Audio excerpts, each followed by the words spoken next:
So what are some smart things to do during the winter storm, especially during power outage? Welcome back to Sean Realty Show.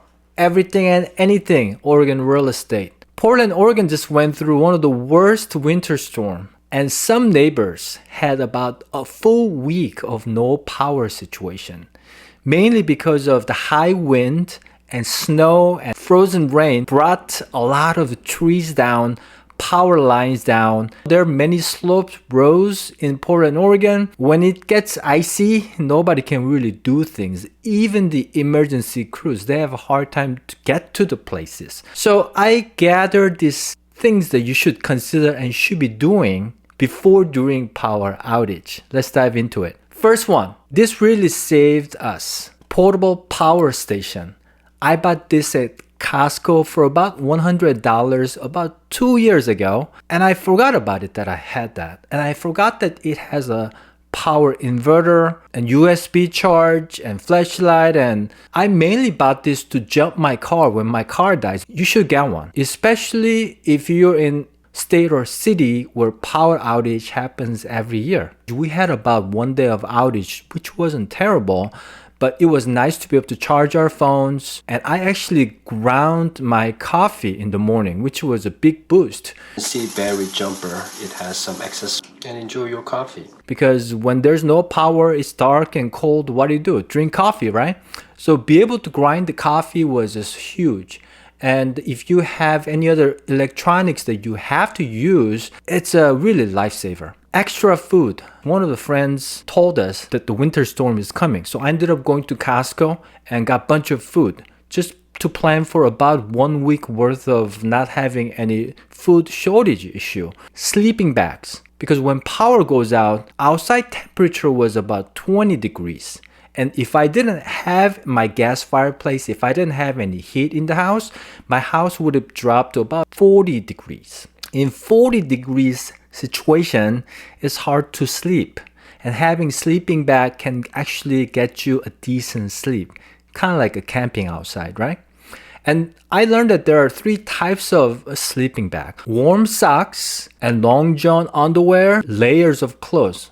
Pretty obvious one, again. But having that planned out, like a wool socks, that can really save you from cold house. Having some books and some board games, because when the power goes out, you'll be surprised that you will run out of things to do. Because we're so used to using the electronics, watching Netflix, to flipping on Twitter or Instagram. When those things are gone, you're going to be really bored.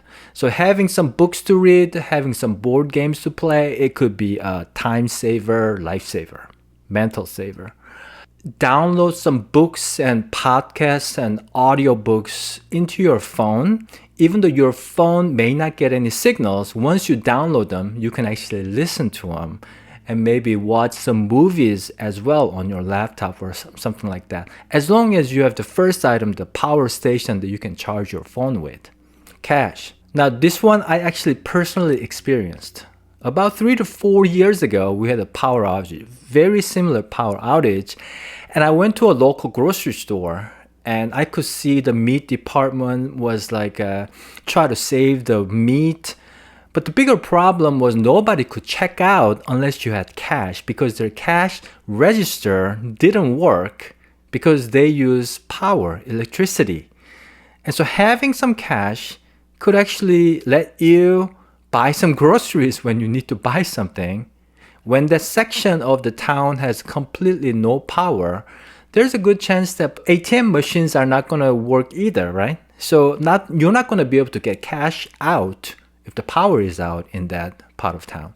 So having some extra cash for emergency spending could be very important. Fill gas in the car. One extreme case situation that you could do is park the car out in the street, not in your garage, and you can turn your car on, heat on, take your sleeping bag and blanket in there, and you can sleep in the car.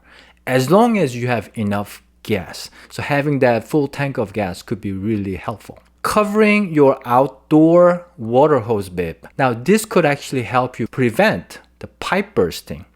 I'm in this Facebook group, about 4,000 residents in my neighborhood, called the Cedar Mill Facebook group. And I think I read about 5 or maybe about 10 homes' pipes bursted. So they had to do an emergency restore type of thing. It's not going to guarantee, however, if you cover the crawl space vent and the hose bib, your chance of saving those pipes can get much greater. So that's the other item that I have here on the list. I don't have it. I'm gonna add that in. Gas lighter. Having a gas lighter is going to be really important because you need something to light your candle. Gas stove. Many of the gas stoves wouldn't work when their power is out because of the spark igniter uses the power.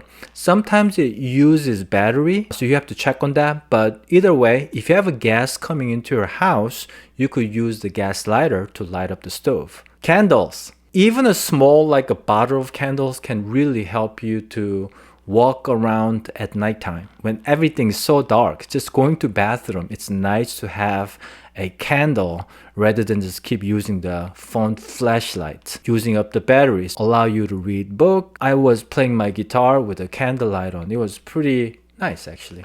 Flashlights and headlamps. Now we have about half a dozen flashlights throughout the house, and especially near the staircase, in the kitchen, the bathroom. Having extra flashlight with a fresh battery is going to be really important. And I was thinking, I don't have this, but headlamps. If you can actually have the headband with a flashlight right here, it will free up your hands to do other things.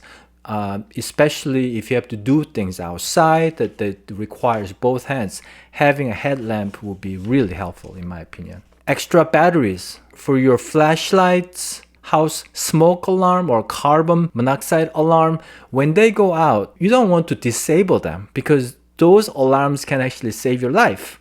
Especially when you like a fireplace with a wood burning stove and things like that, you definitely want to have enough batteries on your carbon monoxide detectors because that could actually save your life. Hand cranked radio. This is something when your cell tower power goes out, your cell phone is not going to work. That happened to us when my house didn't have the power. You can't text, you can't browse, you can't do anything. So in that case, having a independent hand cranked radio, it doesn't even require battery. Natural disaster situation, it could be a game changer. Carbon monoxide detectors. Battery only kind. I actually went out and bought an extra because one that uses on your plugins, they will start beeping when the power goes out. Because what happened to mine is that as soon as power went out, within about 5 hours or so, these carbon monoxide detectors were beeping like every 10 minutes. Pretty unbearable. So in power outage situation, I think it's way more important to have battery operated carbon monoxide detectors. First aid kit, extra firewood in your house. If you have a wood fireplace in your house and it's like 20 degrees outside and it's hailing, railing, snowing, wind blowing, trees are falling down, you don't want to go in and out. So you want to have the firewood in your house so you can heat up your house constantly. Again, you gotta have the carbon monoxide detector just in case. Block airflow around the doors and windows. This could really keep your house warmer because a lot of times main entrance door or a sliding door, there's more gaps than you think. On a cold days, you can actually feel the cold air coming into the house. So putting like towel or blanket type of things on the bottom and side of the door and maybe using tarp or plastic to cover the big windows could really save the energy inside of the house to keep the warmth inside of the house. Snow shovel. So this isn't something that we have to think about that often because we get snow maybe once or twice a year. Your driveway is going to have about half foot of snow. You're not going to be able to drive out. So having a snow shovel is important. A tent. Now, a tent is a survival tool for many of the preppers out there. The idea is to set up a tent in a small room next to the bathroom, basically creating this air bubble between your room and the tent, and you can stay warm and cozy inside of the tent. Knowing where the water shutoff is and having the right wrenches to turn that off. Any homeowner should know this. Mine is in the garage on the left side. I know where it's at. Do I have a wrench? I don't know. But I do have a plier. Sometimes it's out by the water main by the street. Plastic cap about that big, and you have to put a special tool to turn because it's kind of deeper in. Knowing that and having that tool prepared in advance could be a house saver in case of the pipe burst. Having an emergency water filter. So I have a water filter called Berkey. Supposedly, I could put in like rainwater or snow inside of that, and it will filter out clean enough for us to drink. If the water line pipe gets bursted and you don't get the water coming in your house, at least you need to have a drinkable water. The other idea would be go to like Costco and get water bottles. Could be really important in a extreme situation. Now, having a plastic Tupperware and put the water in and freeze them into an ice block, you could use that by putting that into the refrigerator and keep the food stay there a little bit longer. Because when power goes out, obviously your refrigerator is not going to work, and if you open the door several times throughout the day, the food will go much faster. In the freezer section, the food can last anywhere between 4 to 8 hours depending on what kind of food. And the freezer section, it's either 24 to 48 hours. So you can keep your food fresher a little bit longer. If you're in an area that you have to deal with this power outage every year, I got this tip from the Facebook group, permanently install a gas generator. Somebody mentioned that they installed like more than 10-15 years ago, and they could really use well during the power outage. That means you're going to have a power in your house because the gas generator is going to constantly generate the power. The wood stove. I always like the idea of wood stove. It's like a cabin situation where small, very high efficiency wood stove, you just put in a log or two and it can burn for like 8 hours. That's really attractive to me. Hand warmer for camping. Packages, you shake things up and it makes heat. Nice and hot for like 3, 4, 5, 6 hours. This is for camping items. But in an emergency situation, when your house is 25 degrees inside and try to go to sleep, it's something great to have, and you can put in your sleeping bag, and that will keep you nice and warm. Propane stove, Korean barbecue place, they put it on top of the tables and you can make bulgogi with. If you don't have the gas stove that you can manually ignite in your house, having that could be a really lifesaver because you can cook. You can boil water. Another camping item. It's just like a lot of these things are camping items, believe it or not. Let's talk about 9 things during power outage, what you should do. If you like this kind of content, please hit the like button. Manually lighting your gas stove. So this isn't something that you think about. When you turn on the gas, tick, tick, tick, tick, tick, it lights up, right? Igniter doesn't work when the power is out. So you have to use the gas lighter to light up. You need to remember that. We are lucky to have a gas fireplace downstairs and upstairs, which was the main heat source during the power outage. It was huge because it kept our house temperature to about 65 degrees when outside was about 20 degrees. Turning on the fireplace can be a little bit tricky because you don't use it throughout the year. Sometimes it may take about 5 to 10 minutes to gas to come into the line, and then the pilot light may not stay on. I had to hold on to the pilot light for about a minute until the unit gets hot enough to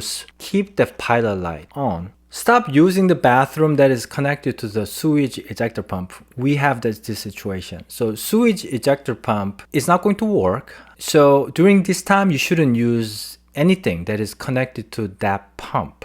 And knowing not to use that bathroom during the power outage is really important. So I have like a paper marker wrote, power outage, don't use this bathroom. I have a bunch of them so my kids don't use bathroom during the power outage. Keep freezer's door closed. As much as you can, maybe open once or twice before the meal, but think about what you're gonna get out and take those out pretty fast and then close the door so that the food can last a lot longer. put the food outside, because obviously during this time outside temperature is going to be lower than your refrigerator temperature inside. And so you put the food in a box or maybe ice box, leave it on the deck or patio, could actually save your food much longer during the cold days. Cook meals before dark. Cooking can be pretty challenging when it's super dark. Cook around 3 p.m. and then eat around 4 with some daylight, so you can go to bed early. I mean, it was a good idea. People tend to burn things in the house. It's a good idea to air out by opening up some window to get some fresh air in so that there's less carbon monoxide buildup happens. Letting your faucets drip a little bit can help prevent pipe bursting. Kitchen and every bathroom sink just tiny bit so water drips every so many seconds. You want to do some light exercise, kind of like move around, maybe doing some squats, light weights, maybe some yoga stretching, because you're wearing this thick layer of clothes, and if you don't move around there could be some blood circulation issues. But not to get too sweaty. Just light movement can really energize your mood, your blood flow, which will keep you healthier. I'm not a doctor, by the way. I'm just a realtor. There are 4 things that you shouldn't be doing. First thing is don't drive around, especially in Portland. When I used to live in Minnesota, driving around in a snowstorm was okay because there's a lot of cleaning crews. I may have the chain, and most importantly, all the roads are pretty flat. When the roads are pretty flat, it's a lot less dangerous. Where we are in Oregon, all the roads are sloped. Don't get near big trees or down wires. Down wires can be really dangerous. Even you're like 10 feet away, if there's a pool of water with a hot wire touching that water, you could actually die. And if you see any wires on the ground, don't even entertain looking at it. Just walk away slowly, don't touch any wet spots, and don't get out of your car. The other thing that you should not do is don't burn anything in the house except for maybe wood fireplace. Like outdoor fire pits, they're meant for outside. If you burn that in the house, there's really high chance you're going to get the carbon monoxide poisoning, which will kill you. So don't burn anything that's meant for outside in the house. Like running the car in the garage is suicidal. Do not run your car to run the car heat inside of your garage, because that is a sure way to get the carbon monoxide poisoning. Definitely no, big no-nos. Well, there you have it. I may add on to more things, but in 2024 in Portland, Oregon, the winter storm has passed. Hopefully we don't get another one. If you like to get this list, I'll be happy to send you as a PDF file so you can print it out and put it by your refrigerator for 2025 winter storm. Thanks so much for watching. This is Sean Realty Show. Anything and everything Oregon real estate. I hope this was helpful. If you liked it, please hit the like button and subscribe and share this with your friends and family members. And anything, questions about Oregon real estate, give me a call at that number. Thanks so much for watching. Take care.